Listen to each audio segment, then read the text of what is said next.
out. Welcome to Get Fact.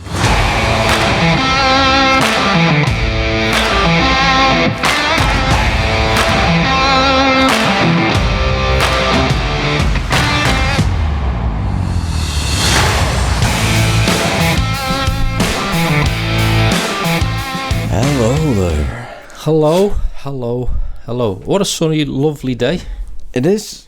You should have saved that for ChatGPT News when I go over to you, Stu. You say, what a lovely day. Well, I'll still do it. Okay. But the problem is when this goes out, it might be peeing down tomorrow. Oh, yeah.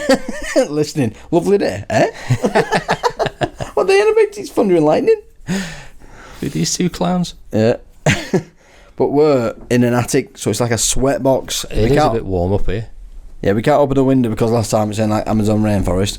We can't have a fan on because it sounded like we're in an airport. So we just have to sweat. So it sounds like we're in a sauna. Yep. Also, I did. I listened back to Nat's Penis to see what the big fuss was about of why it's everyone's favourite. And it's bonkers. It's chaos. It's all three of us just chatting at once and stuff. There's no breathing space.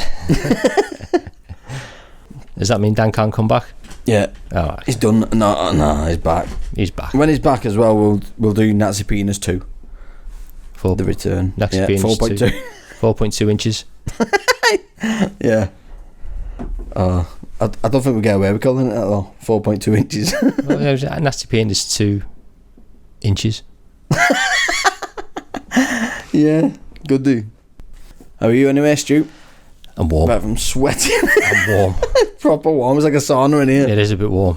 And we've got a coffee. I don't mind it warm though, sometimes. I've got to acclimatise now because I'm away next week, aren't I? Oh yeah, so you're trying to get your body temperature to the right temperature anyway. I'm acclimatising, so I appreciate this. Yeah. Thanks for doing that for me. I did it for you. All right, and you? I actually asked God to change the weather. But anyway, let's try and not swear on this episode, try and keep it clean, because Sarah Hime, who is our guest today, is actually also a teacher. Ooh. So, if we keep it clean, she can actually let students listen. Oh, I've not got an apple. Saying I don't know how old the students are. They might be like adults, because she might be an acting teacher. I'm going to ask that anyway. Well, we can always find out and see what she says. We can indeed. And as I was saying before, we've got our new coffee cups. Yes. Get Fat coffee cups. I think we did take a photo of us. Yeah, we'll take a picture of us holding the cups. Put it on website. Yeah. And then potentially sell them. Well, yeah. Bit of merch. Bit of merch. No. Or maybe get some stickers and badges and stuff for winners. Well, we could get some of them as well, and if you buy a cup, you get a sticker and a badge free or whatever as well with it. Well, if they win, you can sell it to them. Yeah. Well done. Now you've got to buy a badge. Well done. Here's my PayPal.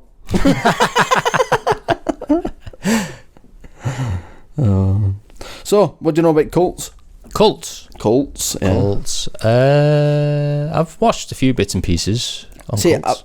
I've started with let's not swear and then gone on to cults. It's pretty hard to not swear when you talk about cults because... Be careful how you say it. Yeah. Because it's full of, cults. Sex maniacs. That just... Well, not all cults are like that. They're not. No. I see, I've got the impression in my head that a cult is basically one man says, I want to sleep with your wife.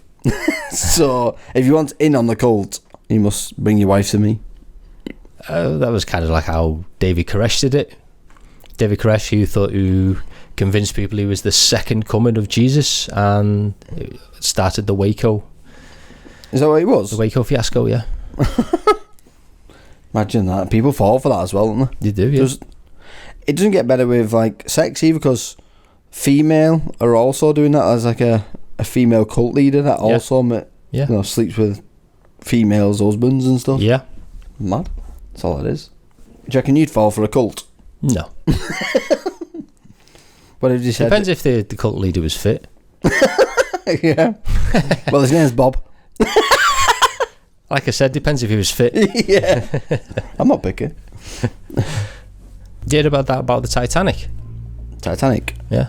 No. What's happening? Because it's obviously very slowly corroding and disappearing, they've sent the highest resolution cameras down and made a 3D scan of it. Yeah.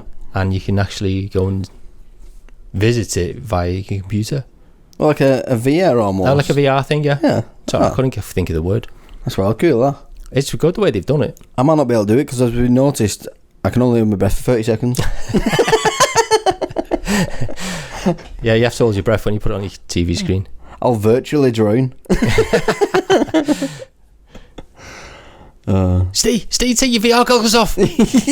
Come breathe. Breathe for your eye.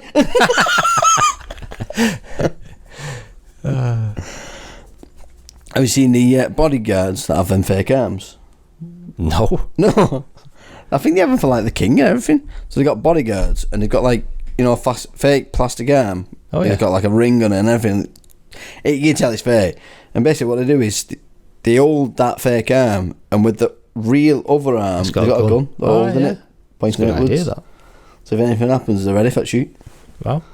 Never knew that. Yeah, it's crazy. Because when you see them, you can just tell it's fake because it's prob along their arm. It just looks weird. It's down to the knee. Yeah. It's different, totally different colour from the skin.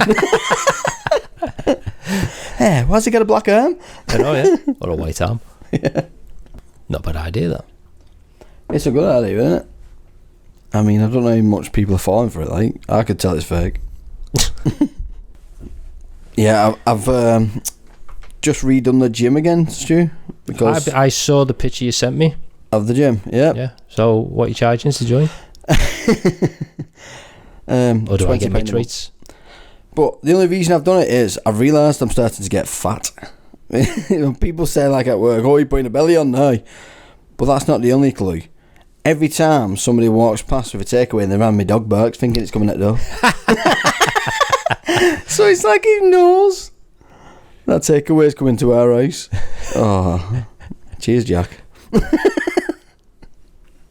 Oh yeah, you know when last week when we talked about having our own zoos. Oh yeah. And we was picking animals. Yeah. You did have one animal more. Did I? You smuggled a tiger in. No, I counted them up. Yeah. It was 5. Yeah, because when you counted them up and I listened back, you missed a tiger, right? Did I? Yeah, because you went for a cheetah.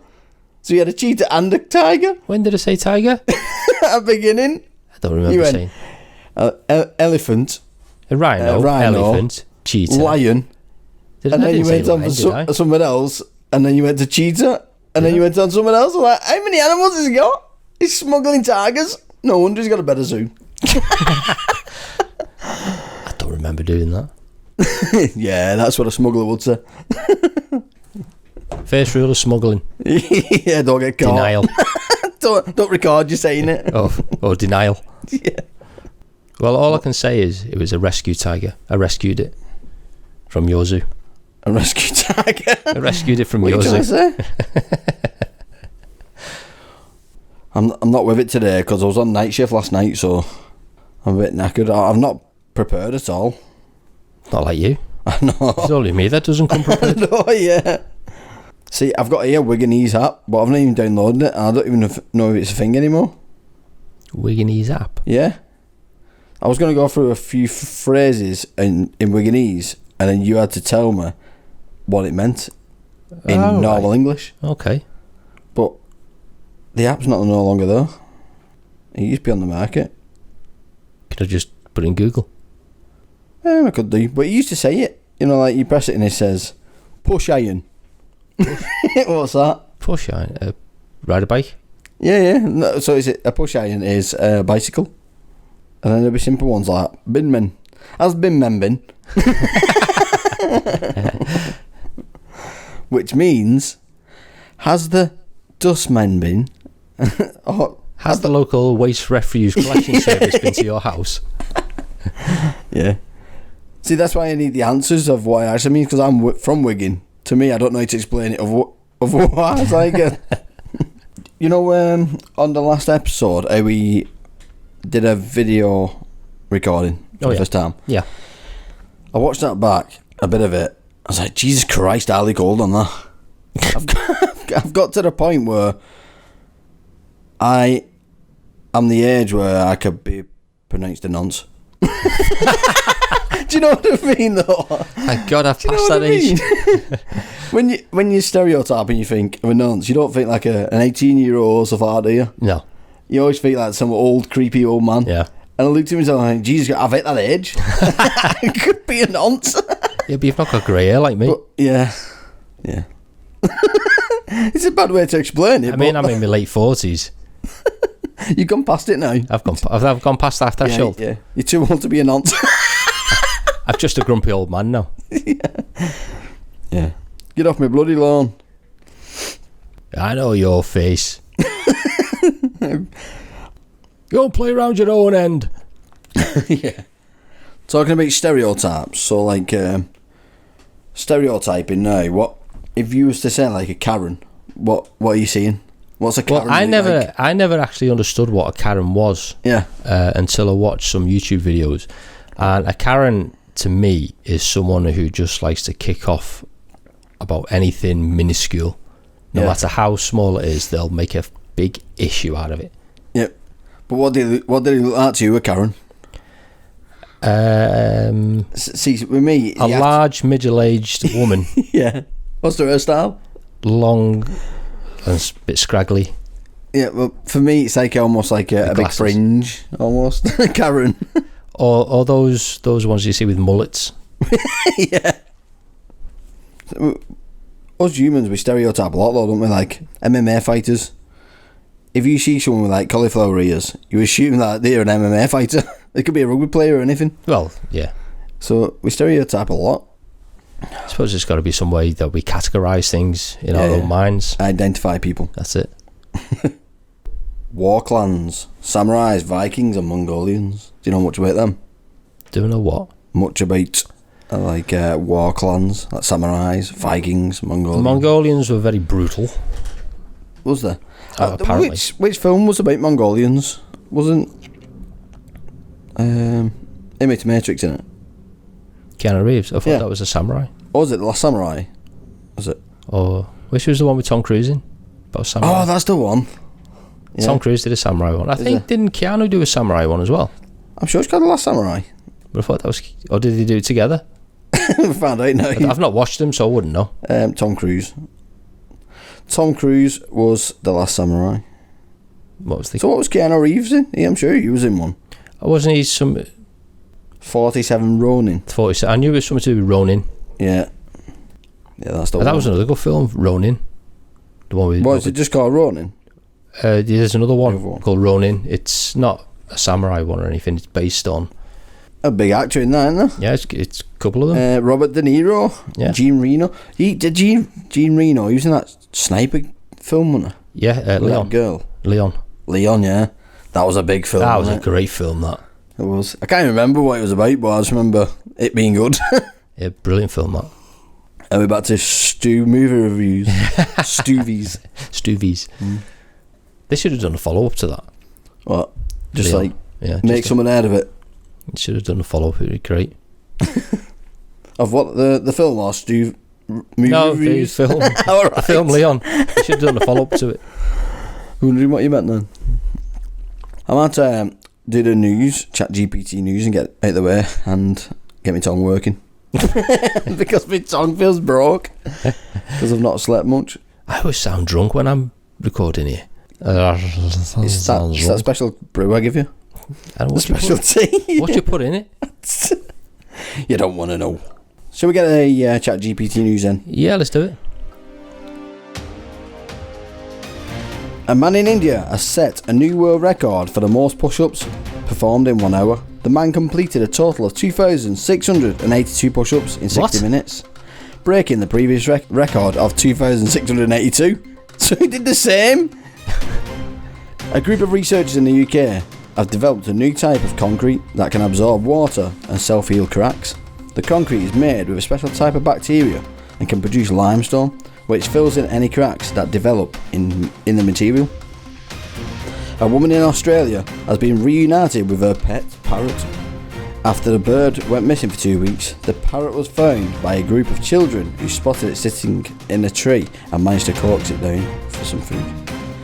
A man in China has been arrested for smuggling live eels into a country by hiding them in his pants. The man was caught at a border checkpoint when officials noticed his pants appeared to be moving. A new study has found that dogs are capable of detecting malaria in humans by sniffing their socks.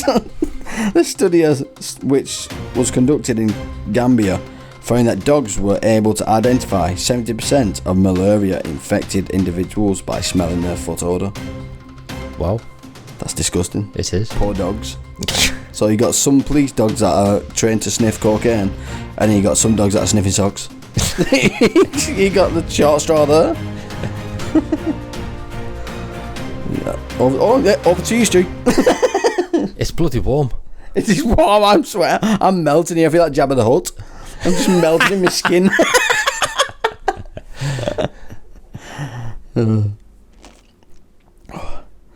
I've still got some factor reset later, but one of them I don't think you'd get, so I had to put it down the list a bit further. It was... Where's it gone? Oh yeah, the Spice Girls were originally a band called Touch. See, I don't think you'd know that because obviously she's from Canada. Right. Well, you never know. UK based Spice Girls, isn't it? So we'll ask that to Robert Lee. Yeah, excited for that one.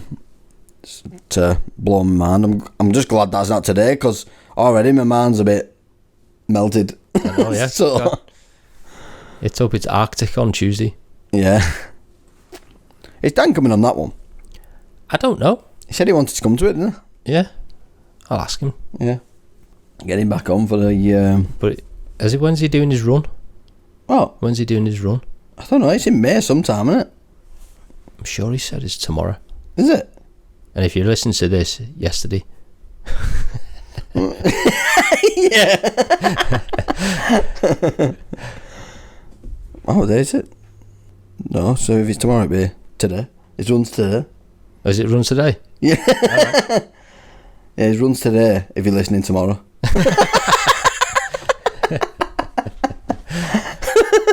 Oh no, we're stuck in a loop. Your tomorrow is today. Eh? I've got a load of stuff here, but it's like borderline. I don't know if to talk about it on this episode because I wanted to keep it a bit more clean. So, we should be keeping it clean every episode, Stephen. We should, but every now and again, I think you slip up. I'd like to listen to a bit of. I don't know. I'm going to start making t-shirts. I think, like one saying "Codswallocks" and "Load of Waffle." I've not seen much of saying that to replace sort of words. So I'm going to have like a load of waffles on the picture, and then underneath "Load of Waffle." Sponsored by Get Fact. Yeah. Yeah. So, did you read that guy that entered one of the competitions? You know the radio competitions where it costs £2 or something to enter, and then in the ring you're supposed to say, "Show me the money," yeah, and then you win. Yeah. Well, some guy entered the competition, and then he got a phone call off a number he didn't know. He said, "Show me the money," and then the person on the other side said, "Sorry, it's not the radio competition. It's a job application. Apply for your start on Monday."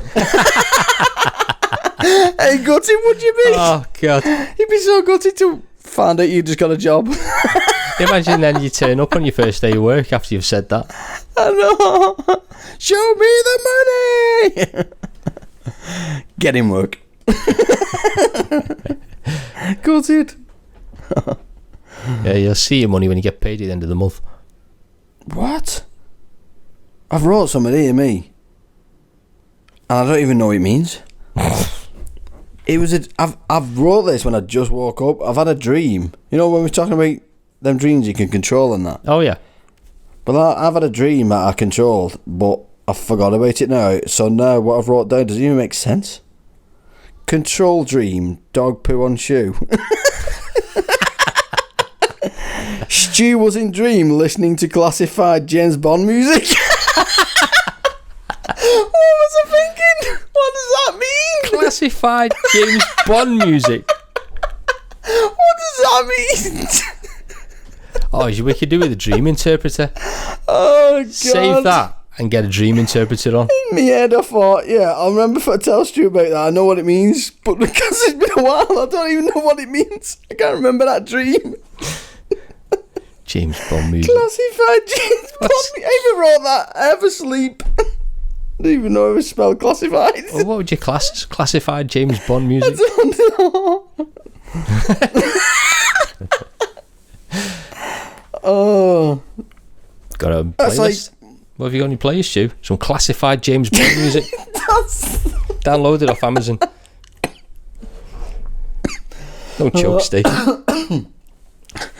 Talking about classified music, you know, I was talking about that Nat's Penis episode. Yeah. It's the only episode that has struggled to go on YouTube because of copyright. There's so much music on that episode. I'm not surprised. We've got a music quiz. We've got that Dr. Jones music for intro for you. We've got two ending on. Bloody hell, I need to edit it so that it can go on. I wonder how much it is to get permission to use music. A lot. Depends who it is. The amount that we use, it costs a fortune. I know. Yeah. Never mind. Did you hear about Philip Schofield being a paedophile? I thought it was his brother. Oh, that young lad? I didn't know that. Is it? I thought it was his brother, that Philip Schofield's brother. Was it? I'm on about Philip Schofield that was basically known this young teen since he was in school and that, and now he's dating him or something. And there's pictures of him in the school with that kid. Oh, I don't know about that one.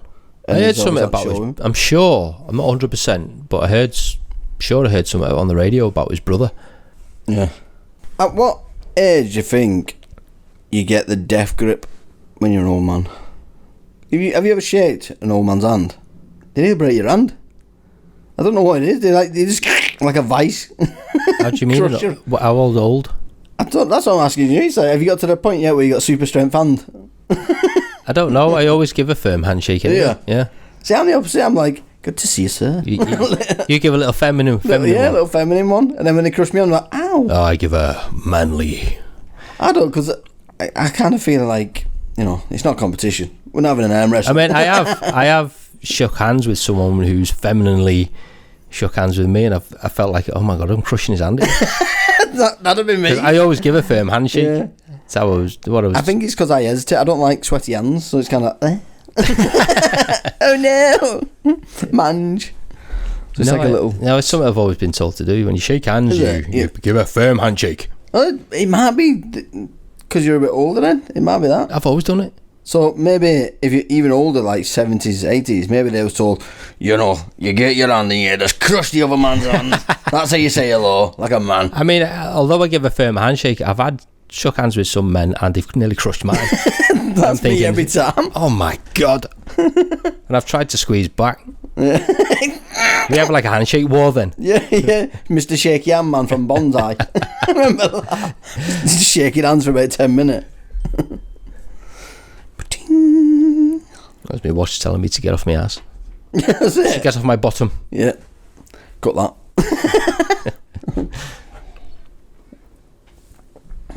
We've got 10 minutes before our guest comes on.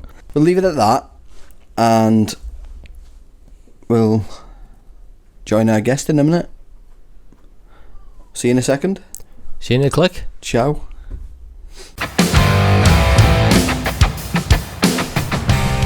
Hi. Hello. Oh, I can't see you. Oh, that's weird. Let me try turning it off and turning it back on. How about now? Nope. There you are. There we go. Oh, perfect. Hello. Hello. All right. How are you guys? Yeah, good. How are you? I'm good. Thanks for having me today. Yeah, brilliant. Thanks for coming on. Yep. So we'll introduce you first. Yeah, absolutely. Do you want to introduce Stu? All the way over from Canada, from the show Pink is In, it's Sarah Hime. The reason Stu's introducing you is because I never get the chance to do it. That's why I always get names wrong. So we'll get straight into it. So you're not just an actor, are you? You're a teacher as well. Yeah, I work a lot with kids in arts education programs. So I do, I directed musical theater performances with like a youth theater company for several years, and have done other extracurricular arts programs like that. And I'm an acting coach is a lot of what I do now, primarily with young actors, either new actors or like youth and teen actors who are maybe auditioning for theater school, or they're auditioning for an arts program or a show. So both professionally and maybe for more amateur auditions as well. So that's one of the things that I do kind of on the side of acting when I'm not in a gig. Right. Yeah. What age range is that? What you teach? It's kind of a wide range. When I was directing, I was working with kids that were sort of like 7 or 8, all the way up to 18, because our programs ran, the full gamut from like kids to teens. I find now, as an acting coach, most of the time I'm working with students who are either they're trying to get into an arts high school, so they might be in that like 12 or 13 age as they're trying to audition for a high school program, or older students who maybe are like 16, 17, 18 and are starting to think about doing this as a career, and they're doing auditions and they want some coaching and some help for their auditions. So, but it's great because I've gotten to work with a very wide range of ages, which is really fun. Have any of your students gone on to be successful? Yeah, actually, yes. I've had a couple students who were auditioning for arts high school programs that coached with me beforehand and got into the program. So that was like awesome. And then a couple of the students that I've coached more recently for professional auditions for like film and television. I don't know if the last couple booked the role, but one of them had gotten a callback for the role. So that was really exciting. So yeah, it's very fulfilling to be able to pass on some knowledge from my experience, and then for them to be successful. Yeah, it's really great. Brilliant. I noticed there's a keyboard in the background, so are you a bit of a musician as well? A little bit, yes. I do play the piano. I actually kind of got into acting through doing other arts as a kid, and one of the first things I started doing was piano. So I do play piano. A little bit less well now because I don't practice this consistently as I did back in the day. But I do play piano and I sing. So I always say I'm an actor first. Like that's really my main skill and what I do the most of. But because I do have some, musical abilities too, I get to do musicals every now and again. Or if I need to sing for an audition, I can, play something for myself on the piano and learn a song. And I actually also help coach students. Like I used to direct musicals. So I used to teach a lot of vocals to the kids in the shows that we were doing. So I would be teaching singing or teaching like the choral pieces and helping them learn them, and sometimes coaching them on singing auditions as well. So good stuff. Well, quite a bit of an all-rounder, really, aren't you? Well, thank you. I try. It's helpful in this career to have a few different things to do. You're always trying to find your next gig, your next thing. So. In any of the shows that you're in, do you get involved in the music side of it as well, with the arrangements, or have you? Oh, that's a great question. In the work that I've done, film and television wise, actually now that I think about it, no, I'm thinking back, most of the shows that I've done where there was music, I was just the performer in that show. So I didn't do very much on the arrangement side of it. But actually when I was directing the musicals that I was directing with the youth company, we put on like some it's an amazing company called Innovative Arts, and we put on some like pretty full-scale musicals, because they hire all of their staff are professionals, so we're all either professional actors, professional designers, directors, etc. So I used to, when we were putting on those shows, I did quite a lot of work with the music team on those shows, because I was one of the I had a co-director, but I was really the person who knew more about the music end. So I would kind of help our music director make those arrangements, and I would try to kind of use my knowledge both as a director and as a musician, but as a performer, like as someone who has had to learn music for a show, and as someone who was trying to teach that music to kids, to kind of help develop a little bit of a new system of how we were going to print the sheet music, and how are we going to indicate things on the page, and what parts do we need to cut because they're too hard, and what parts do we think are perfect for the kids and they'll be able to handle this. So I did kind of have a bit more of a hand, more when I was on the production side. Like when I was a director, I was doing more with the music stuff than when I'm just on set or in a show as a performer, if that makes sense. Right. Have you done any theatre stuff with Darren Stewart-Jones? Because I believe he does theatre as well. He does. I've never done anything yet with Darren, but we have something upcoming. Actually, we're taking Pink is In to the stage. Oh, right. Oh, really? Oh, yeah. That's new. We're doing. It's called Pink is In Live, and we're doing sort of a short show in the Hamilton Fringe Festival. So we're taking it, and it's actually a lot of content that is in the series that we're sort of rearranging. Darren and the team and Kim, our writer from the show, they kind of work together to put it together to be on stage. Okay. So I'm very excited because you're right. I know Darren has done a ton of theater, and we met through Pink is In. So this is the first time I've worked with him, but I'm very excited to get to work with him and everybody in a theater capacity now. So it'll be cool. Oh, brilliant. So do you know anything about when season 2 and 3 will be available in UK? Because I've just finished season 1, and I've got no more to watch. Sort of, you're like, what is happening? So it's kind of funny. So in Canada on Bell, it's actually like mini seasons. So we're on season 3 because Bell has us do these like 4 episode seasons. But what you have in the UK is actually seasons 1 and 2. Oh, right. And what's going to happen is, so I hear the episodes that make season 3 in Canada are going to complete your full season 1 on Amazon Prime. And I think, if I hear correctly, I think that these 12 episodes were originally written to be one season.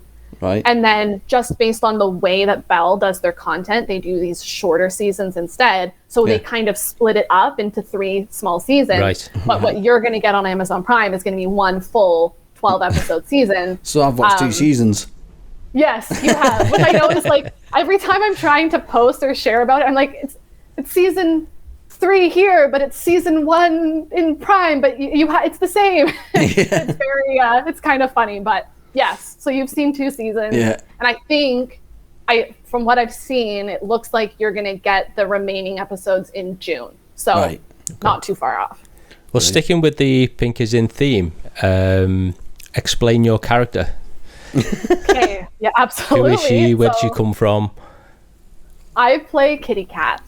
And Kitty Cat is sassy and feisty and very interesting. She's in prison, not to do a spoiler alert, but you find out pretty early on in the first season that she is there for murder. She did kill her husband. He made some unfortunate remarks about her fashion choices. It did not end well for him. So that is Kitty Cat. And it's super fun. I love the character. I love the show. So it's been very fun. I won't say nothing about the top you're wearing then. Exactly. It's my Pink is In shirt. So don't mess with me and my fashion, or it might not end well for you either. So the prison that you're in on that, is that a real prison? This is a great question. It's not a prison. Right. It's actually, we film in a studio. It's called Hamilton Film Studios, and it's like this big. I want to say I think it's like an abandoned warehouse, essentially, that then the city of Hamilton turned into this place that you can rent for filming. Right. But it happens to have prison cells. I think that it had been used by a previous show, and I can't remember now what it was, but it has 4 or 5 prison cells built in as part of the set there. Yeah. So we film everything that happens in the prison. We film at Hamilton Film Studios. So the prison cells are there, but there's also the offices that the warden and the guards use. Yeah. And then also all the kind of other hallways and rooms, the canteen where we have the scenes in the kitchen, like that's all in the Hamilton Film Studio. And the building itself, it's kind of perfect for our prison because it is like falling apart. It is like decrepit in there. Actually, when we filmed the last season, there was a scene where we had to go out a door, and the door we went through actually went into a stairwell. But I don't know what is the deal with that stairwell. I don't think it's ever been cleaned in 30 years because it is like dirt and dust and crumbling cement. And it's like, and I actually got something stuck in my contact lens. We did a scene, we ran out the door, and then I was trying to be quiet because they hadn't called a cut yet, but I had like a rock in my eye or something. So it's a kind of a funny place to shoot for that reason. There's a couple spaces that they use for other like studio spaces and things that are a little bit nicer, but they've left some of the rooms more crumbling, which is perfect because our prison is supposed to be falling apart. So that's a big selling point for us shooting there. But yeah, it's not a real prison. Right. So it gives you more of an authentic atmosphere when you're filming the episodes. It does. It really does, because I think so much of what we talk about is about the problems facing the prison. We have no money. And then there's all those scenes, like even in this, I do this big rant in the close to the beginning of season 2 in the second episode about how the prison is falling apart and how terrible it is. And it's not a lie. I'm describing the real atmosphere there. So it definitely helps. Yeah.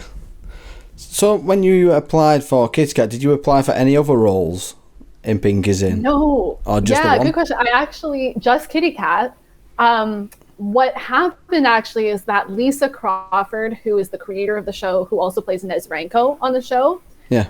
I had worked with her several years ago. She produced and directed a short film called Death Game. It was like a short horror thriller genre short film. Yeah. And I had auditioned for her and booked a role in that. So I'd worked with her in, I think it was 2018. And it was a great experience. Lisa is awesome. And it was a super fun shoot. And so then a couple years later, Lisa and I were connected on Facebook, and I saw her post online about having a show that had been greenlit by Bell. And so I sort of took a leap and I was like, this sounds very cool. And Lisa is the nicest person and has such a vision for the projects that she's working on. Yeah. Like, she is awesome. So I was like, I would love to work with Lisa again. So I just went out on a limb and I sent her a message on Facebook and said, I saw that you had this project greenlit by Bell. That's really cool. I wonder if you're still auditioning for the show. Like, I'd love to audition if you have any roles open. And she got back to me right away and was like, yep, why don't I, she called me and then we talked a little bit about the project. And she was like, why don't I connect you with Darren, who is our casting director? And then she said, Darren had actually seen you in Death Game when he came to see the show a couple of years ago. And he mentioned that he liked your work in Death Game. And I was like, cool. Right. Oh my gosh, great. This might work out. And hopefully he liked my work. And so then Darren, sure enough, got in touch with me a couple of days later and said, here's the material for Kitty Cat. Do you want to send in a self-tape? So I actually self-taped the very first scene where we see Kitty Cat explaining how she murdered her husband and why she ended up in prison. That's the scene I shot for my audition. I did a self-tape, submitted it, and then a few weeks later I heard that I got the role. So yeah, Kitty Cat's the only role that I auditioned for. It was the one that they had sent me to audition for and send a self-tape. So, and the rest is history. Brilliant. How long does it normally take you to do a self-tape? Because I've done a self-tape myself and it takes forever. No, it's not good enough, delete, try again. It's so true. It kind of depends, I guess, a little bit on what type of audition it is. I find that if it's something where there's like Pink Is In, where I was auditioning with a scene where I had lines to learn and it was a little bit more intensive that way. Yeah. That takes a little bit longer because you've got lines to learn and you're trying to develop a character and whatnot. Yeah. And so that might take longer. If it's something for like a commercial where maybe you don't even have any lines, you're just reacting to something. And so you just have to get a take of you reacting. That's a little quicker. But it honestly kind of depends on when it's due. I find that sort of determines how long it's going to take for me to get it done, because I've got a deadline. Right. So, for the last show that I auditioned for, that was a TV series, that took me about just under a week to prepare for, because I got it on like a Tuesday, but it wasn't due until the next Monday.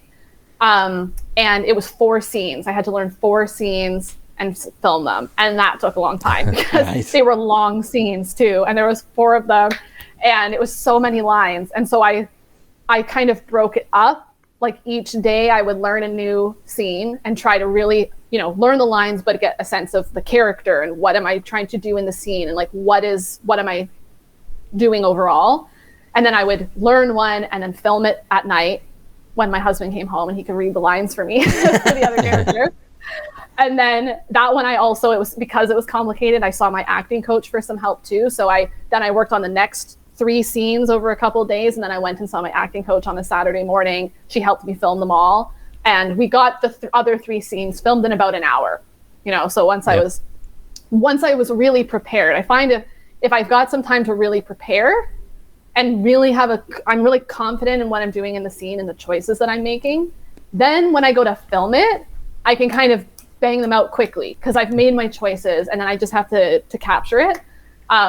So that kind of took maybe 5 days overall to get those 4 scenes done and submitted.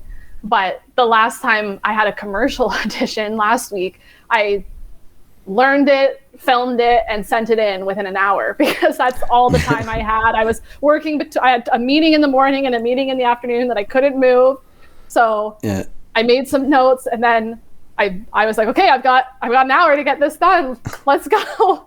And kind of figured it out. But I know what you mean. I find that you can really get into a trap. You want it to be perfect. Yeah. So you start so that you get the job. Yeah. And you're like, you want the job. Yeah. So you start filming, and you're like, oh, that wasn't perfect. Okay, I'm going to delete that one. I'm going to do another one. And then next thing you know, you've done like 30 takes. Yeah. And it's like so exhausting. So I've been trying to do a bit more of what I said, trying to really, really prepare before I start filming anything. Right. And then once I start filming, try to do as few takes as possible. And then it's easier on you because you only have to watch yourself. You can maybe you've got 3 takes to watch, and you're like, great, this is the one, and you're done, versus having to watch yourself do 30 different takes. Yeah. And then you're like, they're all the same. I'm terrible. I look weird. Your brain goes to all these places.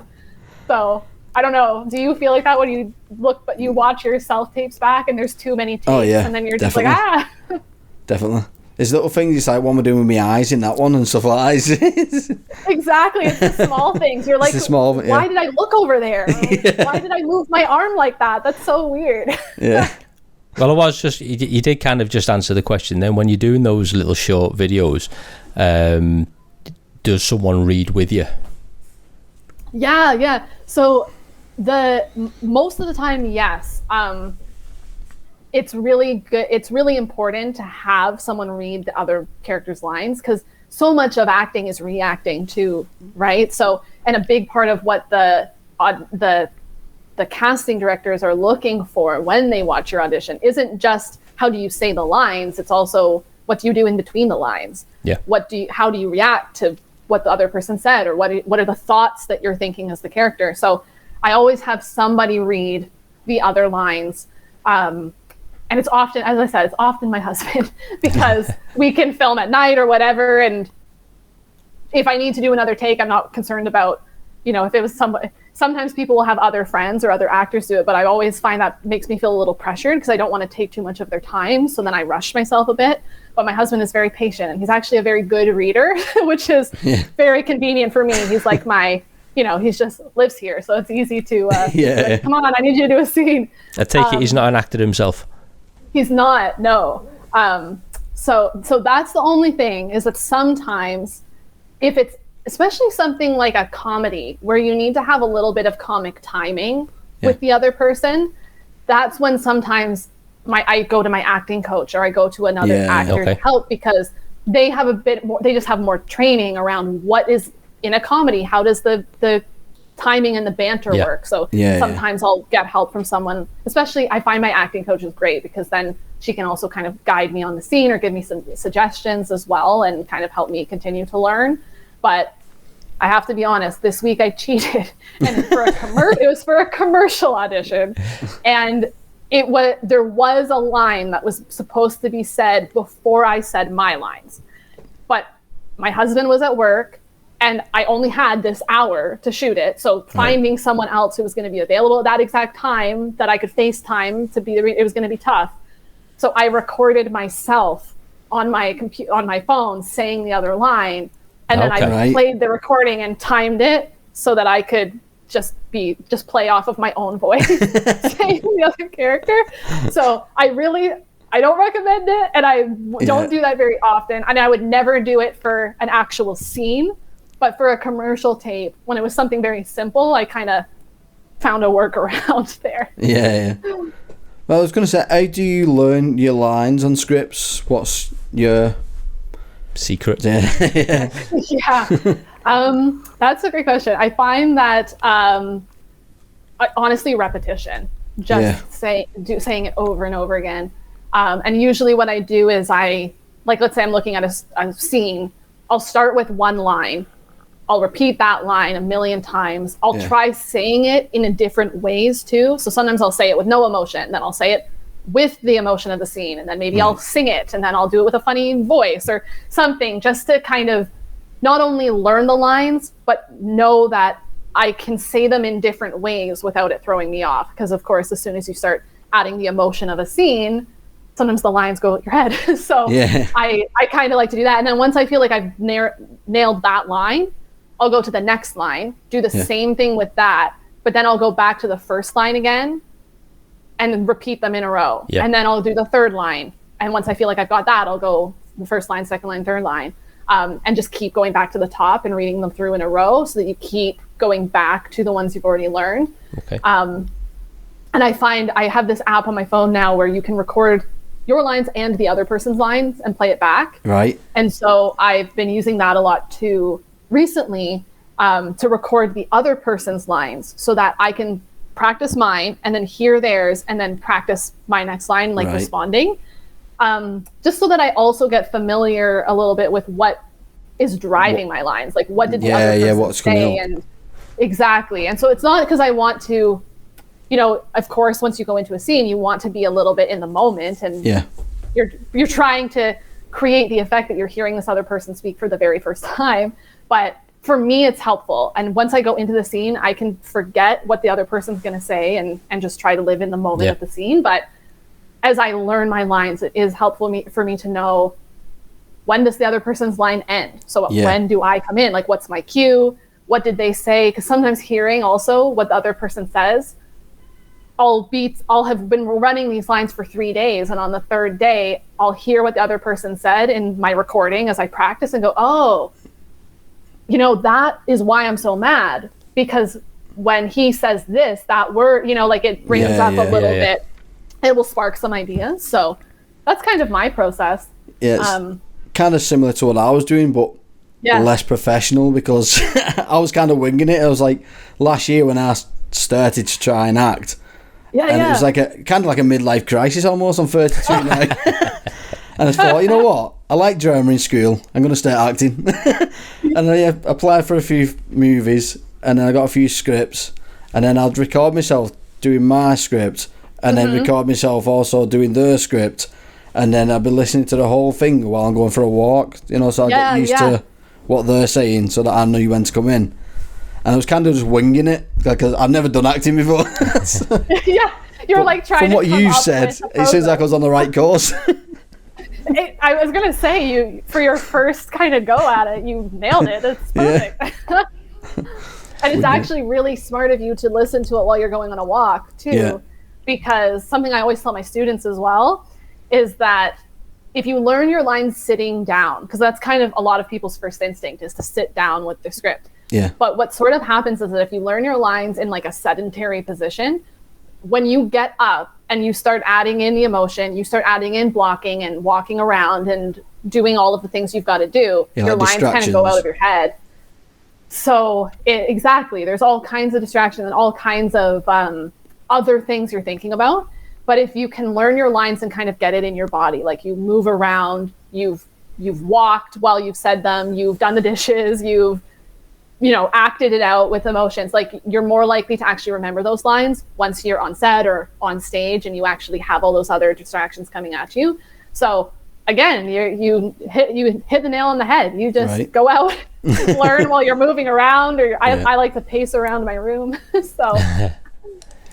So what kind of job do you like to do? Is it action, comedy, horror, or all of the above? Well, I will say all of the above because I love it all, and I like to have variety. Like, something I like about this career is that you're always kind of doing something different. But if I had to pick one thing that was my favorite, I love comedy. Yeah. It's so much fun. I love making people laugh. Like, there is no better feeling than being on stage or being on set and doing something and you're in a scene and it makes people laugh. Is like the best feeling. And it's so much fun. Like, you get to just do wild, wacky stuff in comedy. That's like super, it's fun to shoot it and it's fun to rehearse it as well. So if I had to pick one, comedy was my favorite, but I will take anything. Steve, like to be a Viking, wouldn't you? Yeah, I love it. Oh, I feel like you've got like a good beard. Yeah, the beard for it. Does he shave me hair off a bit? Yeah, exactly.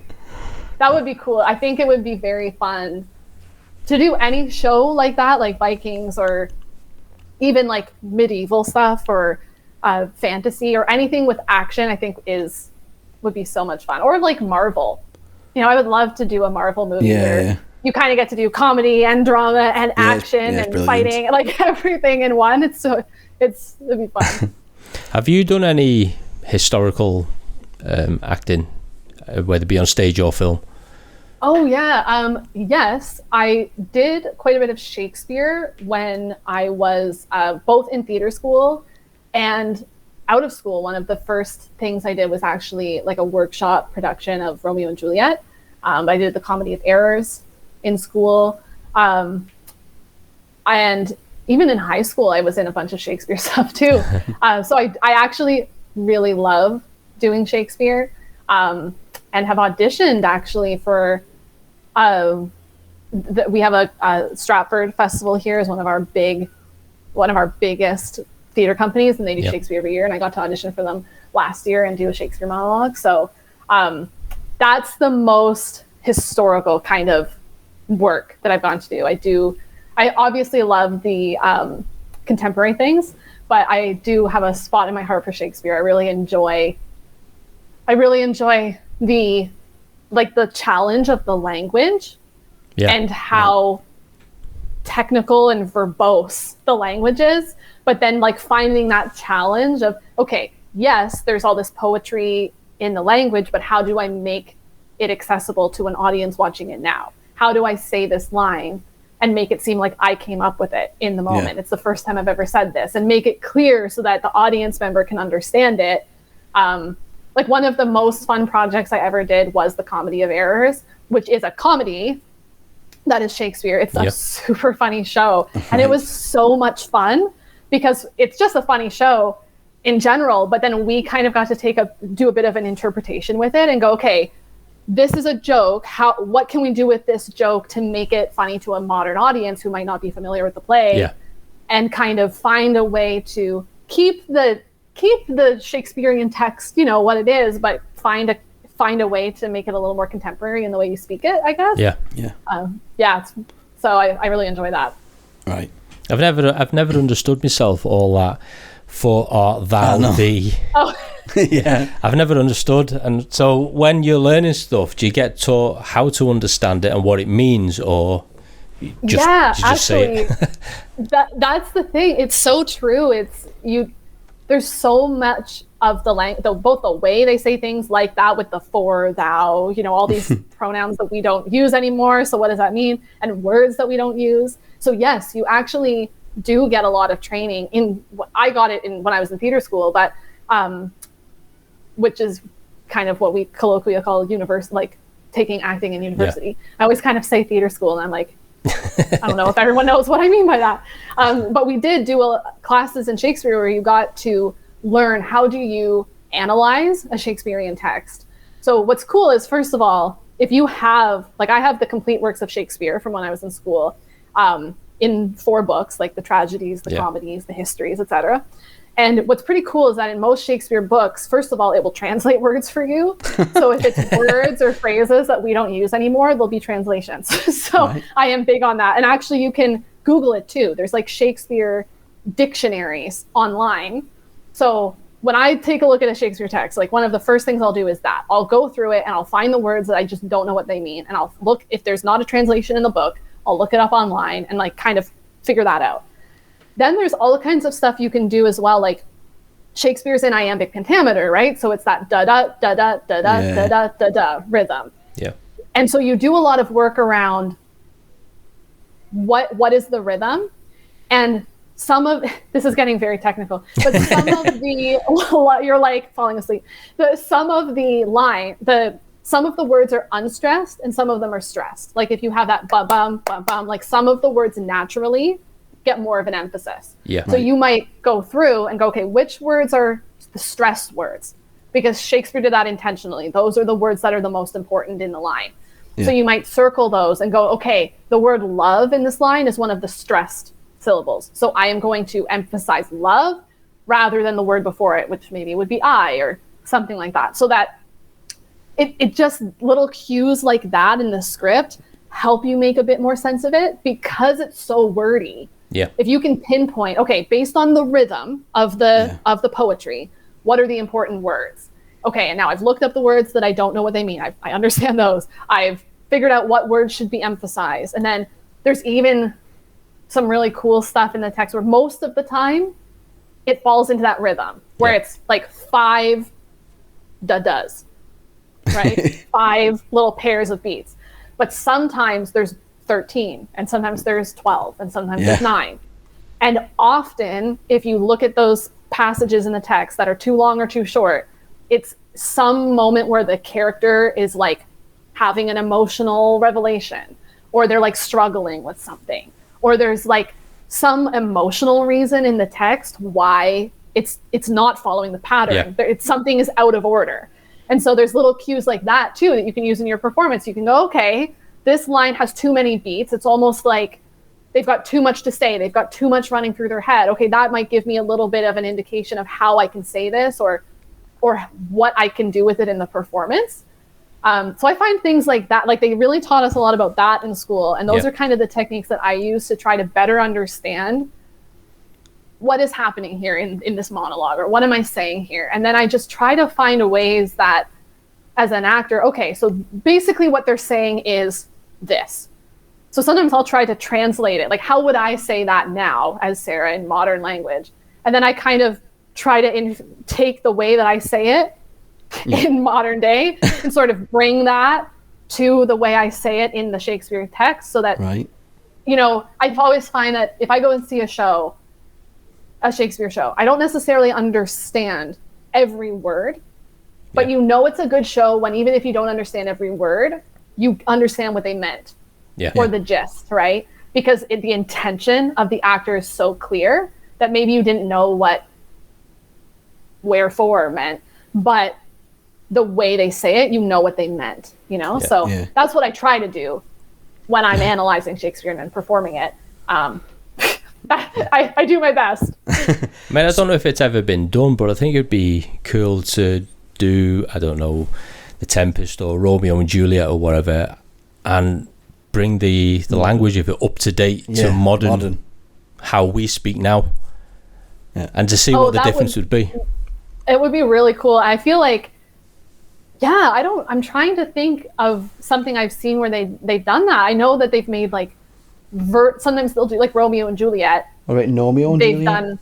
Done, they have like a modern movie version and whatnot, but a lot of the other plays, other than that one, you don't get to see that sort of modern interpretation as much, which would be it would be really cool. So would that be considered its own language? Well, it's old English, isn't it? Yeah. It's classed as Old English. Right. Yeah, so exactly. And actually, it's kind of cool. Sometimes you're reading a play and like a Shakespeare play, and there's words in there that we actually do use, or expressions, but they're like Shakespeare invented that expression, and we still say it. But that's the first time it was ever used, which is kind of cool. But it feels like another language sometimes when they get a bunch of words in a row where you're like, I don't know anything that you're saying in this sentence. Can we cut this one? No? Okay. So you being a teacher, what would your take be on films with nudity and stuff like that? Because interesting. Yeah, because let's say Merv will come to you and say, we've got a big part for you, but there's a nude scene. With you being a teacher, it's kind of hard, isn't it, to accept a big job like that? Yeah, that's really interesting. So I find I kind of have like two takes on that. One is that in my acting work, right, I don't tend to worry too much about the content of my acting work, worrying about students seeing it, because they know I'm a professional actor. Right. And so hopefully their parents are helping them pick what they're allowed to watch.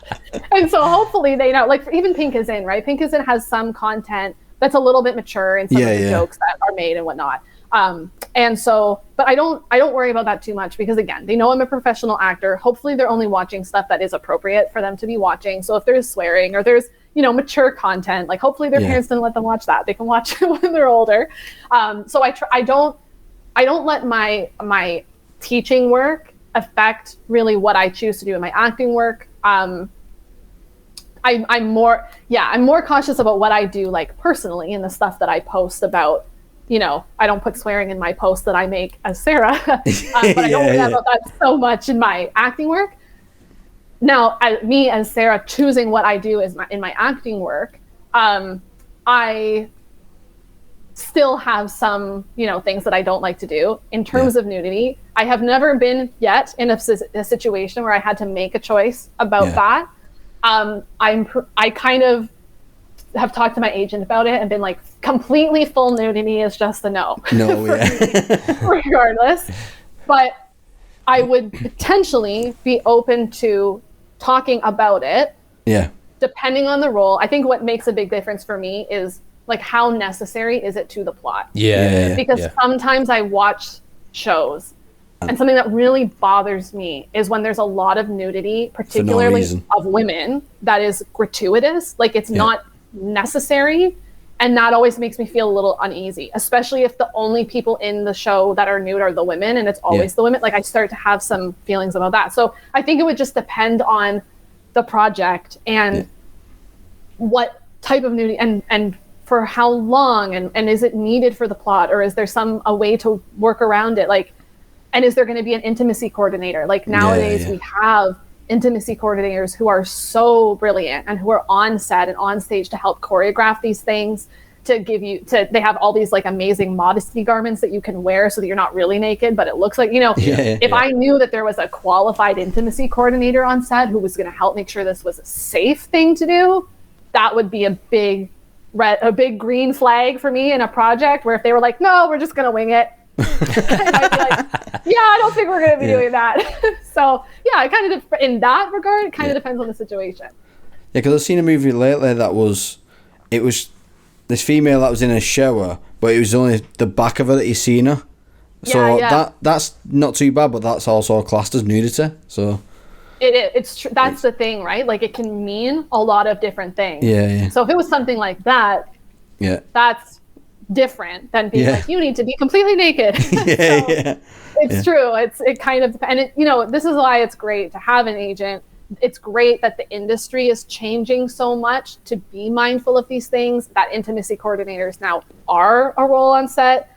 And so then you can kind of negotiate these things. And I've got people who can help me decide, do we want to go ahead with this? Or do we want to say, Sarah's not going to do this, but she'll do this. Does that work for you? And then it goes in the contract, and there's like kind of protection around that. Right. So how would you feel then? Because I know it's happened in the past, is they turn around and say, all right, we'll give you an extra so many dollars to do what we're asking you to do. Yeah, it's true. You do hear about stuff like that happening. I think it kind of depends on the situation. Like if it was a situation that I was not feeling very safe in, or it felt this is gratuitous, or it's too much, or I'm not feeling like they're respecting my boundaries, like, I can't understand why. And they were like, we'll give you more money. Like the money is not going to sway me to do something that is uncomfortable. Yeah. If it was a situation where I was already feeling like, yeah, I'm okay with this within certain parameters and whatnot. Again, I don't think the money would be what would sway me to do it. It would be more around, we'll pay a little bit more so that we can have an extra intimacy coordinator who can help you with the boundaries you've set, and we can work around that. Like it's more those kinds of things that would be like, yeah, okay, you know what, you've convinced me, I'm good with that. But if it was just pure money and it was something that I was not feeling good about, like basic instinct 3. So have you ever been in a kiss scene with another man, and if so, how does your husband feel about it? Yes, that's so funny. I have actually, now that I think about it, all the scenes I've done with kisses have been before I was married. Right. So he was not around.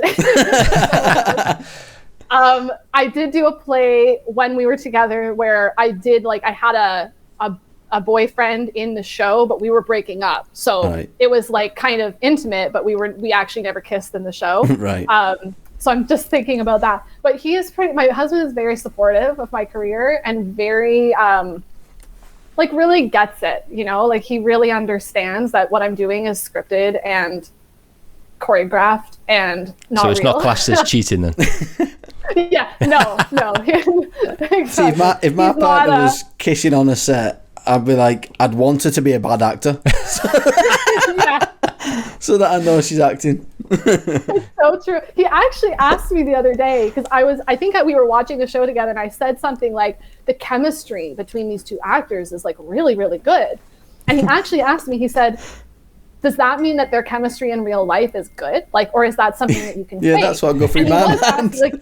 Right? Like he was kind of asking me, like he was kidding, because again, he's not he's not a very he's such a lovely person. He's not a very overly jealous person either. It's just not, he's very secure. So he's just, it's not like he's like really worried, but he did kind of say, is that something that you can fake? Or like if I watch something that you're in one day and you and the guy have really good chemistry, like is it real? Like he was kind of asking me. I was like, oh no, so you can fake it. Like it can be real. Like actors get together all the time, so it can be, but you can fake it. That stuff. First of all, if you're doing any sort of kissing, any sort of physical intimacy, like it is choreographed within an inch of its life. Yeah. You know what direction you're facing when, and how you're kissing them, and which way are your eyes going, and when are you breathing, like all of that stuff it's like choreography, like dancing, right? Like it's so choreographed. And chemistry wise, like we get, like in class, we work on like, how do you develop chemistry with someone that like maybe you hate them, like, but you still have to develop chemistry with that person. And there's tricks to doing that. Like you find something about the person that you really do like and think is attractive, and you focus on that, and then you kind of build that chemistry and into the fake relationship, but it's not real. So we did have a little chat about that. You don't really think about that when you're watching it on film or television, about that behind the scenes. There has been some choreography done, because there's some shows out there that are really near the knuckle when it comes to intimacy, and you think, how do their partners deal with this? But then you don't realize that there has been choreography behind it for weeks, Totally. It's so true. They're so good at making it look like it's not choreographed, but little do you know, they've got a big beach ball in between their bodies so that they're not actually touching. They do things like that. So you're like, the kind of, if you know that, it kind of takes you out of the romance of the scene. But it's true. It's really it's really choreographed. Like the one time that in a stage play, it was actually the Comedy of Errors, and my love interest in this in the play, we had this whole moment where we had to like fall in love and then run and kiss each other, and it was so choreographed because we were timing out, okay, on what line are you going to start running, and then how hard do you need to run? Because the first time we ran, we kind of like smashed everything. And so we were like, okay, you can't run that fast. We kind of have to run and then stop. Okay, and then whose arm is going to go where? And what, so it, even in stage, like you nail these things down to a set choreography, and then you execute it. So other than theatre, have you got any movies or series coming up? No, actually, it's been kind of a period of auditioning at the moment, actually, Right. and hopefully more Pink is in to come. I know that they're kind of working on that, and we've got some good. Seems like we're getting maybe some good news from the U.S. distributor, so I'm hoping that maybe we'll get to do that again soon.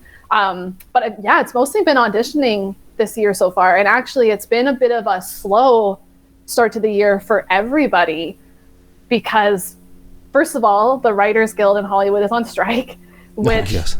Again, does actually kind of trickle back into our industry in Canada as well. And we've noticed that because there was potential for this strike for months, everything is kind of slowed down. And I think a lot of actors right now have been feeling like barely auditioning for anything. Like, what is going on? But we're all in the same boat. And so I don't know exactly what that's all about, but it's been kind of a slow start to the year. And then we're also in a union dispute over commercials too, that we in Canada, that's been going on for over a year.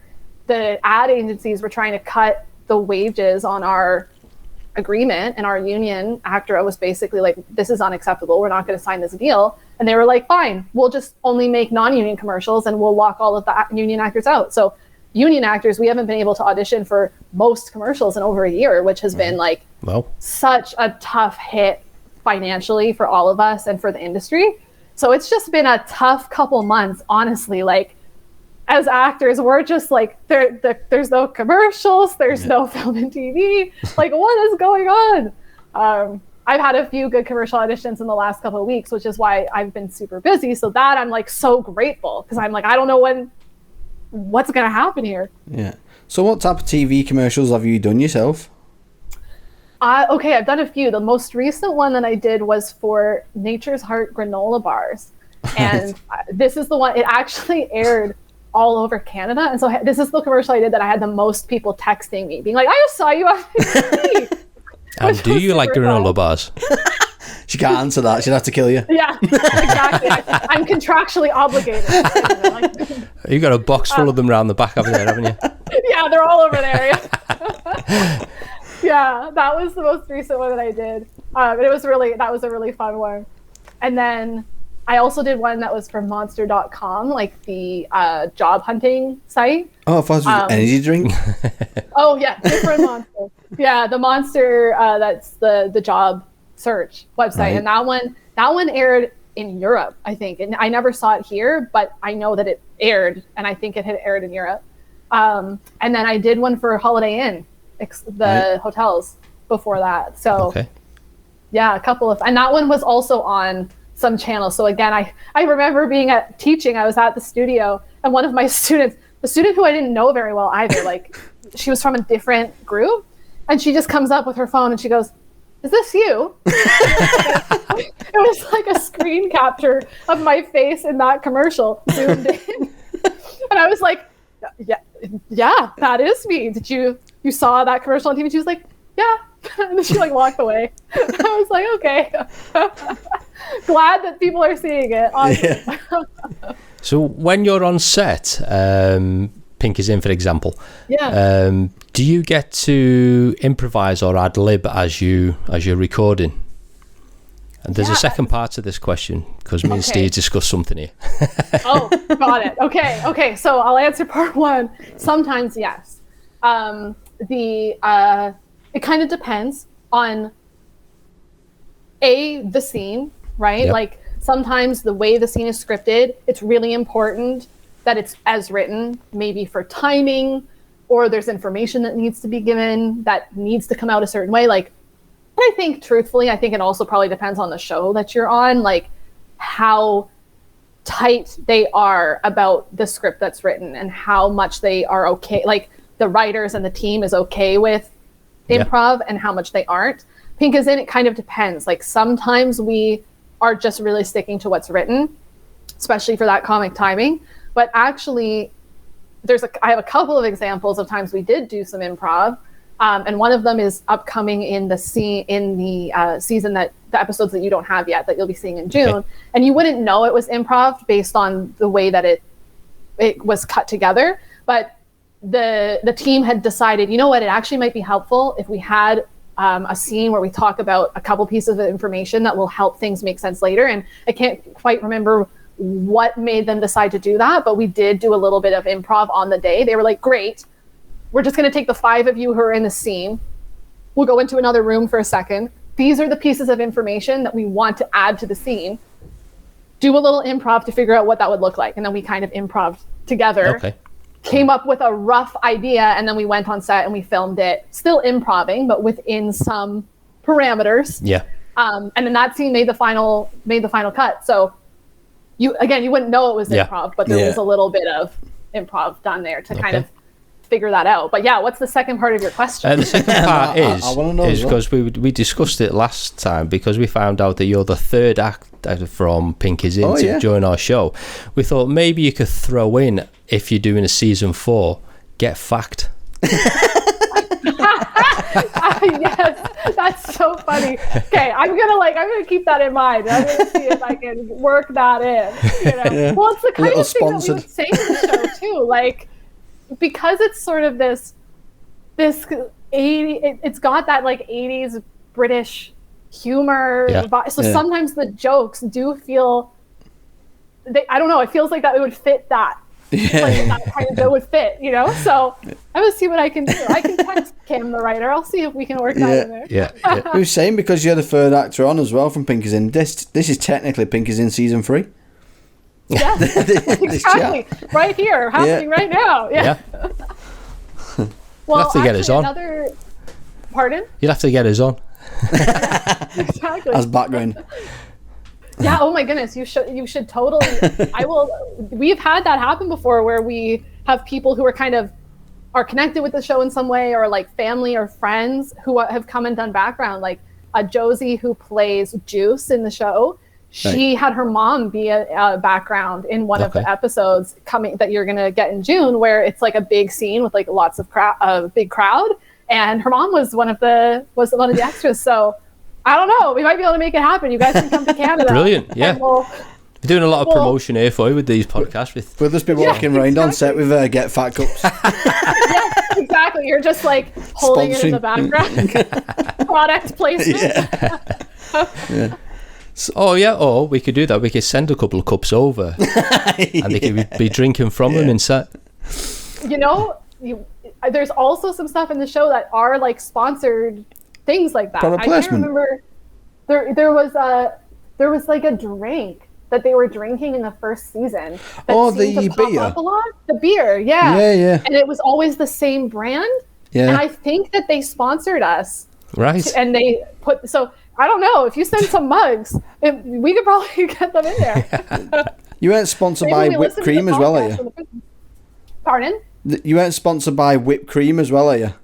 Because on Pink is In, he keeps having whipped cream. The whipped cream, it's so true. I don't think the whipped cream is a sponsor, but it probably could be at this point. It's true, we use the whipped cream a lot. Yeah. That's so true. There's also a scene where I think it's raining in the cell. It's not raining, but have they done that? Is it the sprinklers? Right. Okay, so that was actually really cool. There was it was not sprinklers. They made it look like it was sprinklers, but of course we don't have like control over that kind of stuff in the building to be able to really. And once you get wet, it's very challenging to shoot anything else. Yeah. So what we did that day was actually we shot the scene, like we did the wide shot and the close-ups and everything with no rain at all.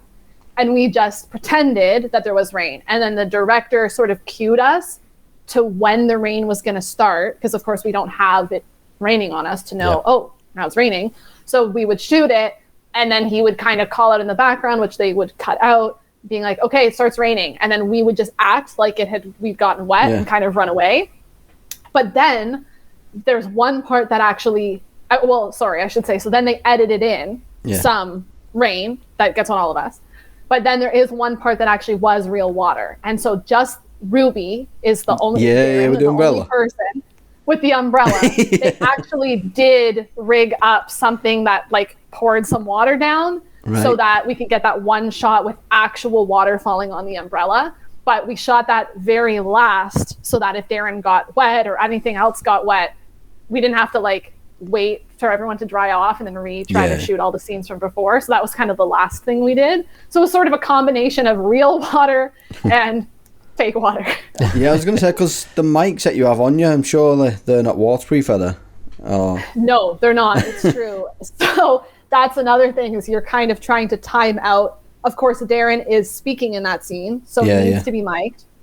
So I think, if I remember correctly, they also got that line of Ruby saying that line while mic'd, got to take with that clear audio. Then they can, I don't know if I can't remember now because there was an umbrella, if they still removed the mic. They probably did. But then they can remove it and shoot without it because they actually already have a recording with the clear audio, and then they can, in their editing magic, use the proper audio and without risking the technology. Because it's true, that's the other risk with water. There's a lot of equipment. Tech. Yeah.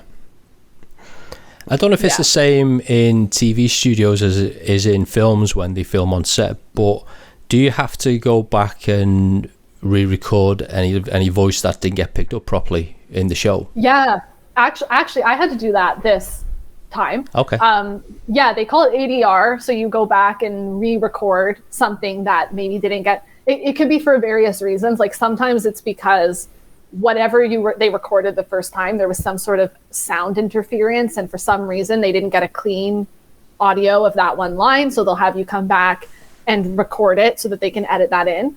What happened to me this season was we have the first episode of season 3 is actually a Christmas episode, and there's a part in one scene where I come into the scene singing a little like Christmas song and then start talking.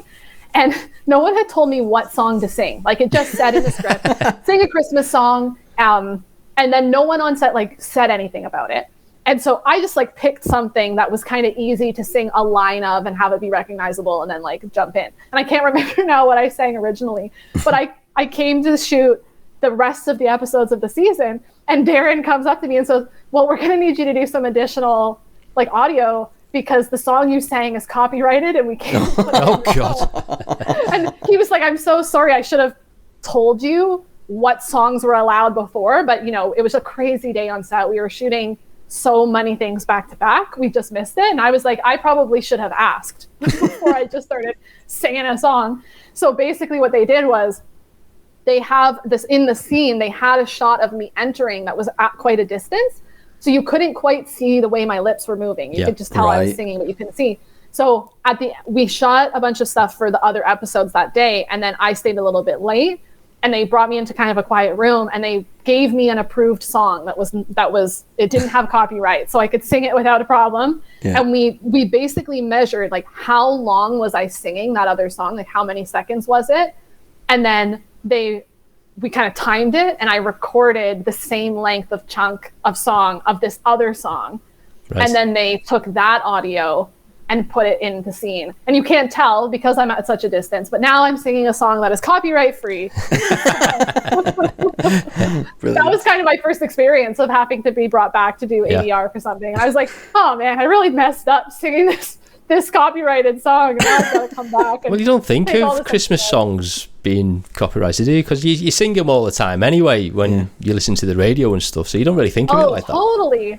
I think that's the thing. It's probably why no one really thought of it in the moment on such a busy day, because a lot of Christmas songs are also super old, right? And sometimes if it's been published for 100 years or something, if there is no copyright, it goes into the public domain or something. So there's a lot of Christmas music. People cover it all the time. You sing it in church, you sing it on the street, so I think we weren't thinking about it until they sat down to actually start editing this, and they're coming up with the music for the show. Our music person is editing everything in, and they're going, oh, yeah, we can't sing that. So have you done any voiceovers for anything? Any radio, anything like that? Cartoons? Yeah. Good question. I have not.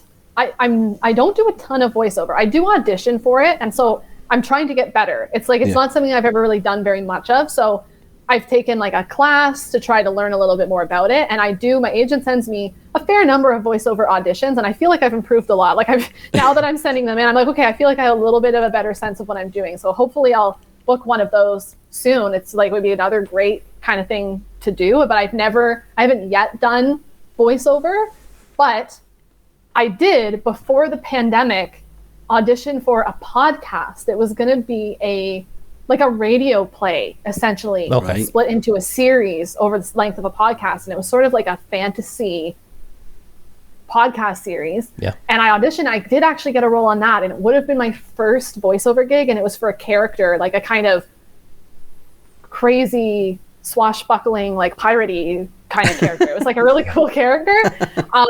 And it was the first time I'd really auditioned for and booked like a character for a voiceover job. Yeah.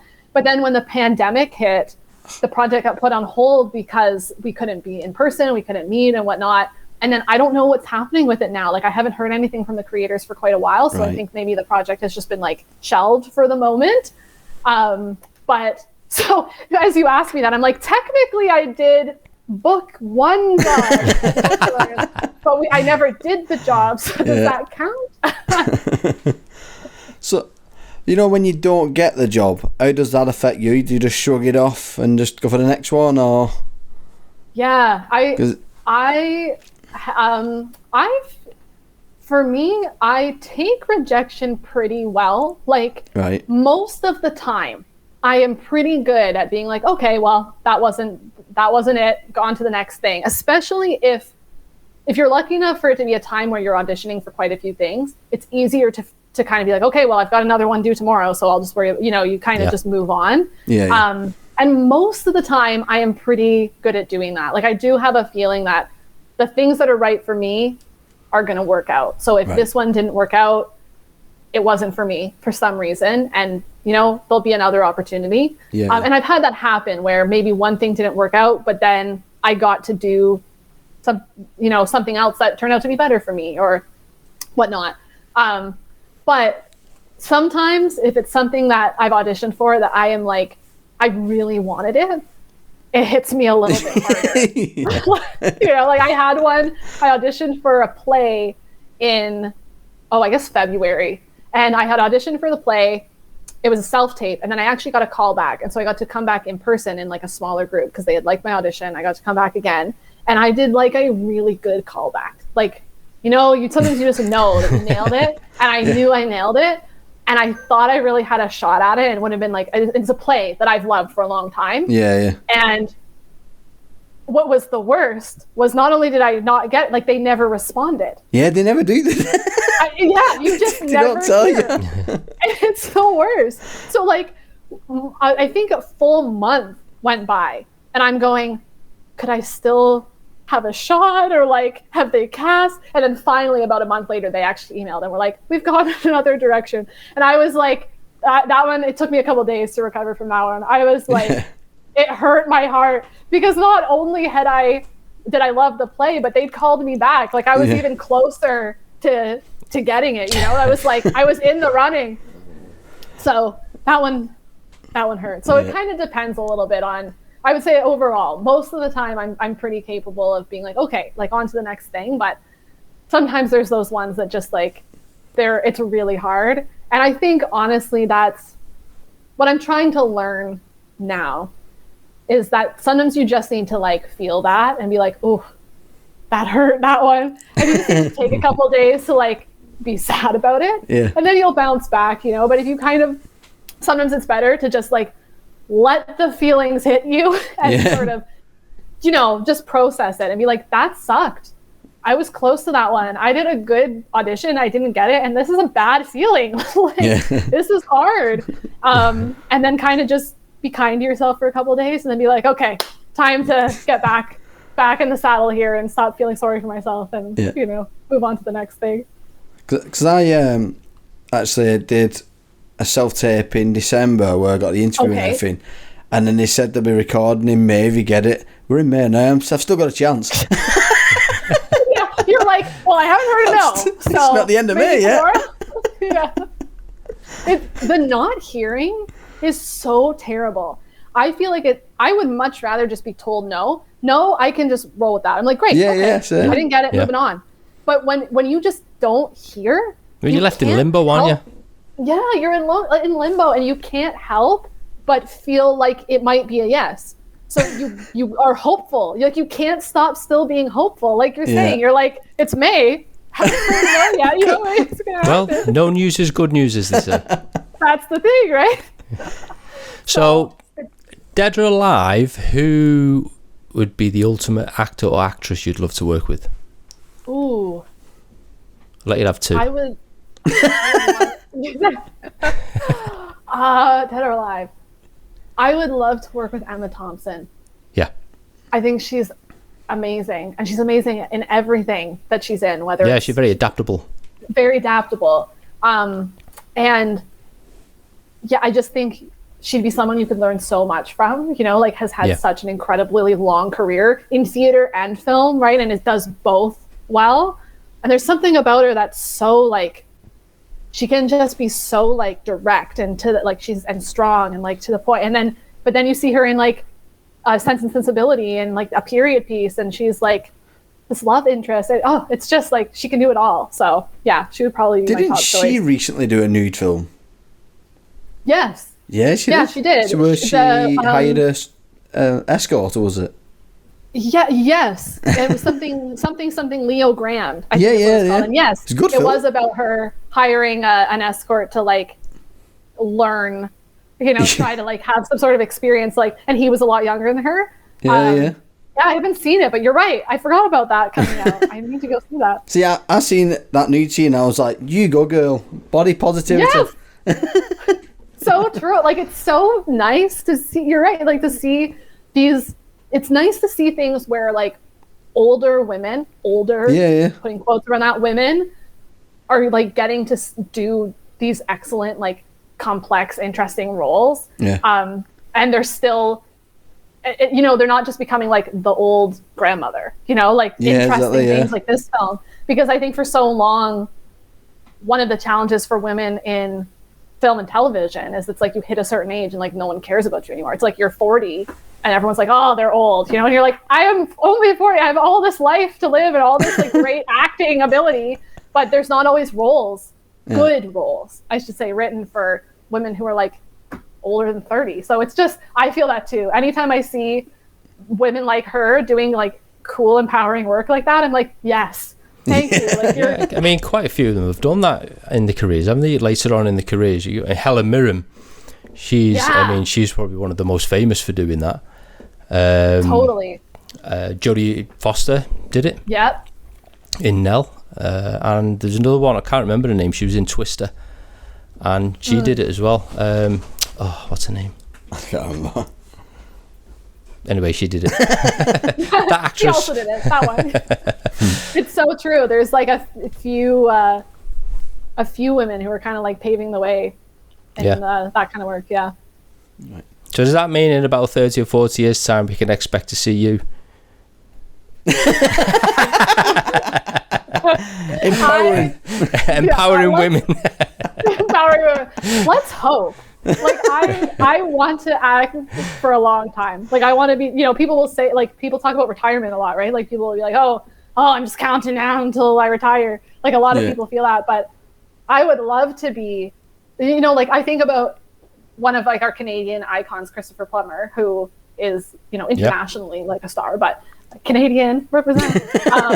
Like he was performing, he was still in his 80s, right? Like and he was incredible. So I would love to have that kind of career where I'm like, I am 80 and I'm still going strong. And, if it's what you love, I don't really foresee myself finding a time where I don't want to do it.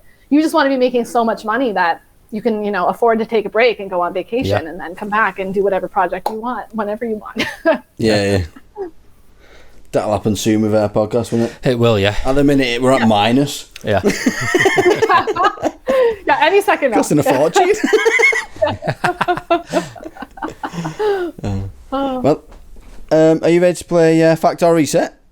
I am. Yes, I've been preparing Here for we go. this moment. No one has been able to beat I know. Darren Stewart Jones. That was very impressive, and he didn't even hesitate. Like when he was answering, he was like, it was like he knew the answer. It was like, that was very impressive. So this is all on you. Yeah. So- No pressure. To go on. Okay, and Trish is second on the leaderboard. Okay, Yep. Yep. I feel I'm just gonna try to. My goal is to just maybe make 4. Like if I can just beat Trish, I can text her later and say I beat you. Let's get the jingle up.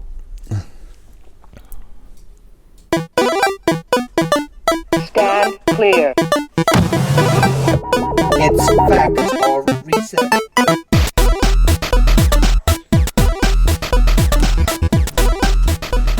So the aim of the game is I say a fact.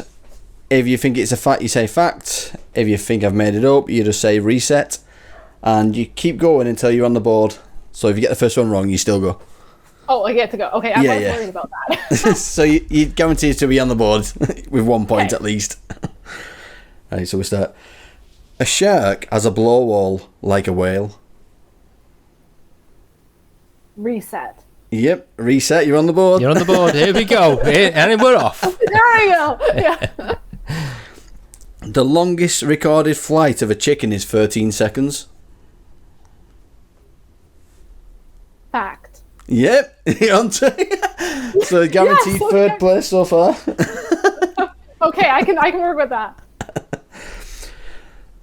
The toenail of your little toe is called the spungle. Oh. So random. Oh, that's Spungle. Yeah. Bungle. Okay. Yeah. Reset. Wow, here we go. Oh, ooh. Oh, okay. That's 3. Yeah, that's free. That's 3. Ooh, okay. The real name for a hashtag is an octothorpe. Ooh, a hashtag. I'm gonna say fact. Yeah, well done. 4. Second place.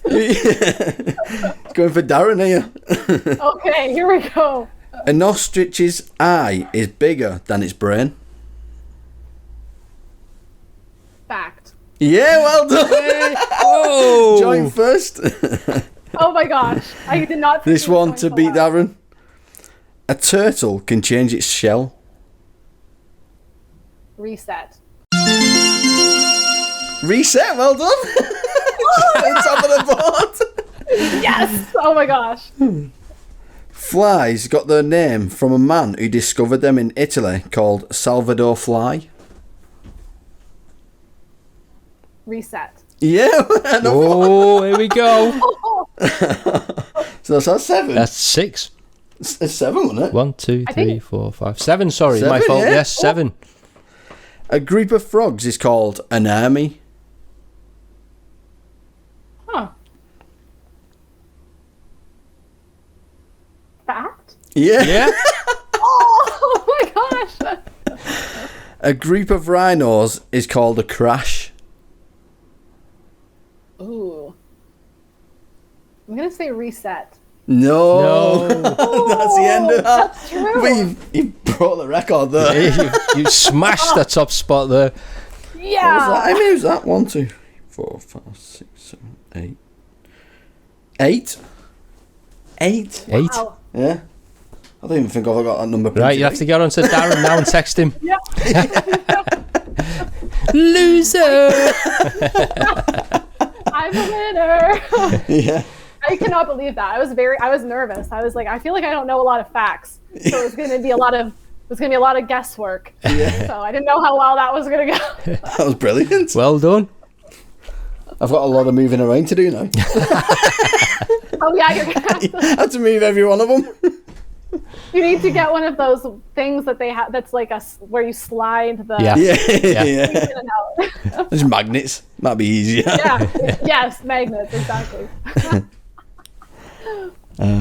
Right. Have you got any more questions before? I haven't. No. No. I'm all done. I'm all done myself. I've got some questions wrote down, but I don't know if I've asked them already. Those were good questions that you asked. Like, there was some good ones there. Some stuff I that. tell you what, I would like, if possible, because Trish did it for me. I would like if possible, a digitally signed picture. Oh yeah, yes. I saw. I heard you guys doing that in an episode. Yes, I can. I will figure. I don't have like Pink is in little posters like she had printed, but I can figure something out. And we will happily return the favour. Yeah, please do. Actually, can I take a picture of us like? Of course you On can. the, I wanted to commemorate the moment. I might make a TikTok. Hang on a sec. Get the mug. Oh yeah, hold your mugs. Okay, it's a little. My camera Hold on. quality isn't great. It's a little. All right, so hold it up a little bit. Nice. That's perfect. Oh wait, hold on. I was recording. I recorded, so I took a picture. Wait. Oh, hold up. Oh, that's great. Perfect. Okay, nailed it. Perfect. I was gonna say, you guys, I've been listening to the couple episodes where you spoke with Darren and with Trish, and you both. I've really enjoyed listening to the podcast. You have a very nice way of bantering between the two of you, and Thank you you. both have really great laughs. So I've been listening, and I'll be doing the dishes or something. I find myself kind of smiling and laughing along with you because you're very natural, so it feels like I'm in the room with you as well. Yeah. It's very fun. So I really like what you're doing with the podcast. Thank you very I have much. a tendency to laugh at my own jokes, and I don't know if that's annoying. Oh. So that's again. I don't know why. It isn't. It's so fun. It's fun to hear other people have fun. Yeah. So sometimes even when you watch TV or things like that, when you can tell the people were really genuinely enjoying what they were doing, it is very it's very fun as the listener. So no, it's not annoying. Yeah. It's fun. It's nice. Well, they used to have signs, didn't they? That you say laugh, and then it will just so you knew when to laugh. We'll have to start doing that with our sitcoms. guests. When they're on the camera, they would just Or hold the their finger up, billboard. like, laugh, laugh now. Exactly. Or applause. Okay, brilliant. Yeah, it's been great. And don't forget to get that plug when you do plug in. Yeah. In fact, I'm gonna work on that. Don't worry. Thank you. Awesome. Thank you. well, so it's been much. great chatting with you. Thank you very Great. much. It's been brilliant. You too. Have a good one. Thank you. Bye You now. too. Bye. Oh, what a laugh that Well, was. that was another successful one. I enjoyed Definitely. that. Brilliant, that. Getting a bit warm now, though, isn't it? I felt like I was gonna faint, me. I think I'll have to have a toilet I was break. getting all dizzy. Jesus, it's hot in here. My eyeballs are sweating. I need a toilet break and busting. Yeah, toilet break. We're back in a minute. See you in a click. See ya. And we're back from the toilet break. I'm still hot, and I cannot wait to get a bit of fresh air. Oh, God. It's so hot. Jeez. I have to sleep in this tonight. Yeah, but you can open your windows, though. Yeah, that's true, and fan. Need aircon. It's expensive for aircon, isn't it? Oh, yeah. Proper expensive. I know. So what old wives' tales did you ever believe as a kid? Like, eat your carrots so you can see in the dark. Well, yeah, that was one of the big ones, wasn't it? I know me missus always goes on about one that her mum used to say, stop picking your spots or spiders will grow in and lay eggs. What? That's hers? And I think that's where she got her fear of spiders from. Yeah. There was one in there, I can't remember what it was, but it puts hers on your chest. I can't remember what it was though. I think it's I've got an hairy chest, so yeah, a lot of it. Whatever it was. I don't know. Have you heard that saying before? I obviously didn't eat any of it. Yeah. Didn't put hers on my face either. Well, he heard someone on the radio say about the kid. She told the kid that when you lie, your eyes change colour. So now when a kid lies, she shuts her eyes. So it makes it even easier to know. The innocence. Oh. I can't think of any. There was loads though, wasn't there? There was loads. Can't find any, so let's move on from that. Old wives' tales.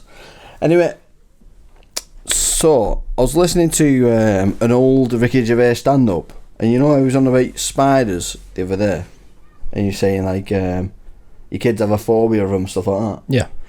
Well, apparently, if you stroke a spider, they go bald. Right. So if you see a couple of Phil Mitchells walking around, you know that some crazy person's been stroking spiders. No way. That's crazy. He know worked that out. He's just that I out. have no idea. Why did he think these things up as well? I don't know.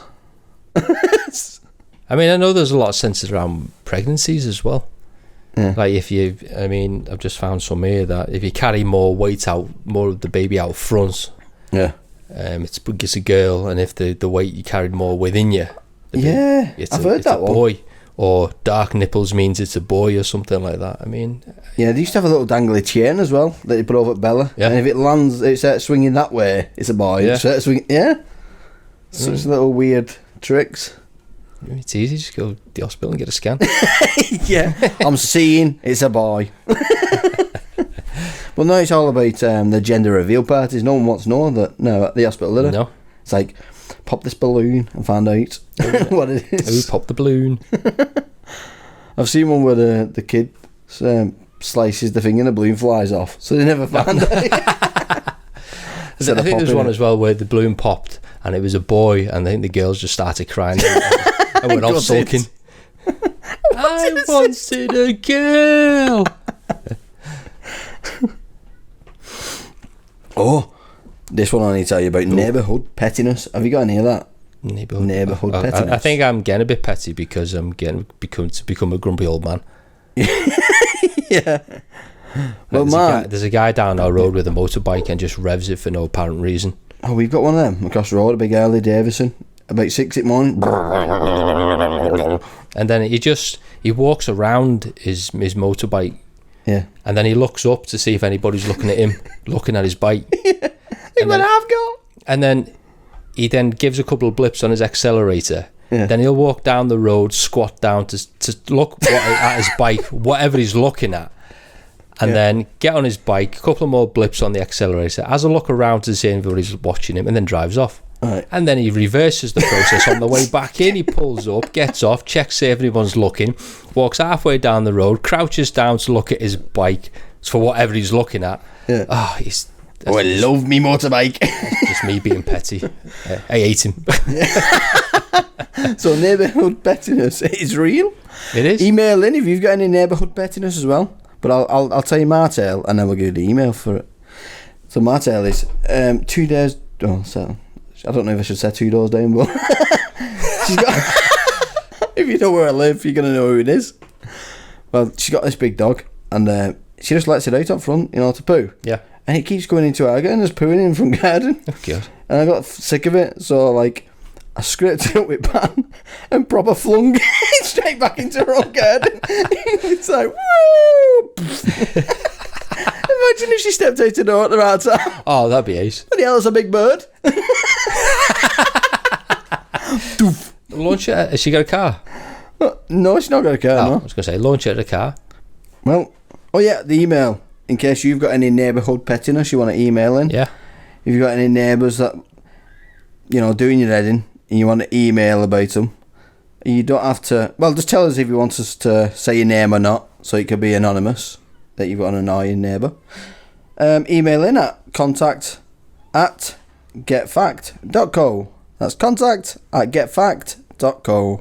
And the website to listen to the podcast and to subscribe or follow us is www.getfact.co. And that's all we've got, really. Yeah. You got anything else you want to say before we clear up? Nothing. Nothing. We've got Don't Be Stupid, but I can't bother today. We'll save that for our listeners. If anyone wants to play that, email in. Yep. And we'll get you on for a game of Don't Be Stupid. And I was going to have a brilliant time with that one with you. Why? Have you got one set up with me? I had one set up. We'll save it for next time. We'll save it for next time. No, we'll it's a long save it episode. either next time or we'll save it for the listener. Yeah. Ooh, yeah. Ooh. Set the listener up instead. All right. Anyway, we're going to get off. It's too hot and I need some air. Oh. See you later. Thanks for listening. Thanks. Bye. Bye.